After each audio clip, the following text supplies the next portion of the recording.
12 वाजता ते आले होते. साधारण वेळ जर बघितला तर 8:17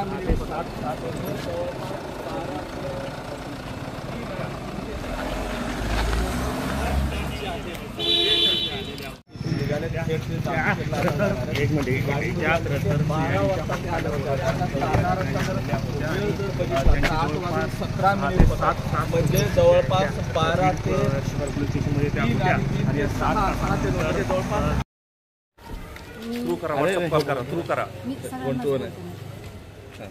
राष्ट्रवादीची पदाधिकारी असल्या कारणाने व्हॉट्सअप कॉल आपल्याला सुरू सगळ्यांना करा. माहिती की काल परवा पण इथल्या जिल्हाध्यक्षांची चौकशी करण्यात आलेली आहे.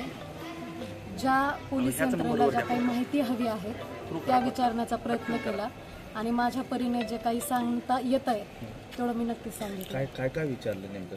हे 5 चौकशीतले मुद्दे आपण बाहेर सांगू शकत नाहीत. ह्या सगळ्या काय म्हणू शकतो आपण, ह्या सगळ्या कॉन्फिडेन्शियल गोष्टी आहेत. पण मागच्या 7 तासापासून तुमची चौकशी होते. 7 तास नेमकं काय विचारलं? नाही 7 तासापासून असं नाही, माझ्या अगोदर पण बऱ्याच लोकांची चौकशी करण्यात आलेली आहे. मी काय एकटीच नाही. आज माझ्या माहितीप्रमाणे 8-10 लोकांना नोटीस दिलेली होती. त्याच्यामुळे मला जे काही विचारलेलं आहे हेच की पक्षांतर्गत आम्ही एकत्र काम करत असताना ज्या काही माहिती पोलीस यंत्रणेला पाहिजे असतात त्या आम्ही सांगण्याचा प्रयत्न केला. केवळ आपले पॉलिटिकल संबंध असल्यामुळे तुमच्याशी विचारणा झाली की काही फोनवर कॉन्टॅक्ट झाला होता किंवा कॉल रेकॉर्ड्समध्ये आपलं नाव आहे रेसिडरमध्ये, या सगळ्या संदर्भात आपल्याला बोलवलं होतं? नाही, आता पक्षात काम करत असताना संपर्क असतो, बोलणं होत असतं, अनेक वेळा भेटीही होत असतात. तर या सगळ्या गोष्टींमुळे जेव्हा आपल्याला माहिती आहे की राजकीय सगळ्या गोष्टींमध्ये बऱ्याच वेळा फोटो आणि फोन होत असतात, या सगळ्या माहिती सगळ्या प्रशासनाला मिळाल्यामुळे त्यांनी एकंदरीतच या सगळ्या गोष्टींबद्दल उत्तरावरती त्यांचं समाधान झालेलं आहे का आणि पुन्हा कधी बोलवलं? नाही, 100% समाधान झालेलं आहे. एक पक्षाची पदाधिकारी म्हणून आणि पक्ष म्हणून या सगळ्या यंत्रणेला सपोर्ट करणं आमचं काम आहे.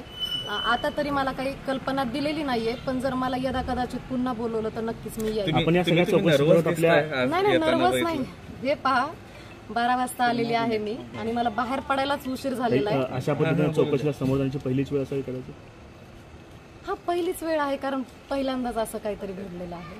आपल्या पक्षातल्या नेत्यांवरती आरोप होत आहेत आणि नाही, हे पहा, मी इतकी मोठी नाहीये की मी नेत्यांवरच्या आरोपांवरती बोलण्यासाठी, परंतु जेवढं माझ्या पातळीला आहे मी नक्कीच त्या गोष्टींची. तुम्हाला कशामुळे बोलवण्यात आलेलं होतं? काय मध्ये हे झालं? मी तेच सुरुवातीला सांगितलं की पक्षाची पदाधिकारी आहे, जे संबंधित व्यक्ती आहेत ते देखील सगळे पक्षाचेच आहेत.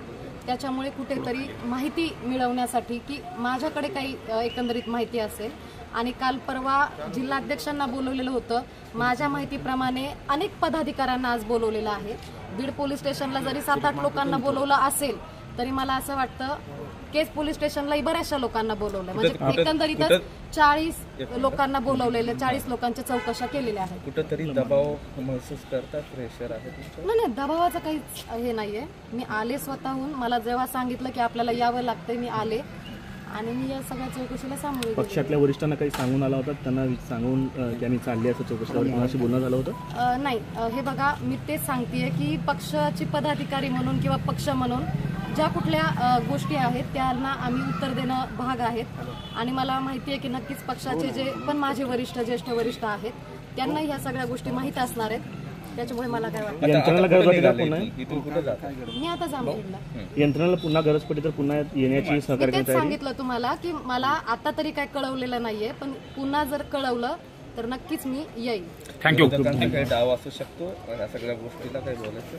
नाही, विरोधकांवर काहीच नाही सध्या बोलते. मी सांगितलं की मी ह्या प्रशासनाला जेवढं काही शक्य होईल त्यांनी सांगितलं तर माझं हजर राहणं काम आहे. विरोधकांचं इथं काय मला संबंध नाही. थँक्यू.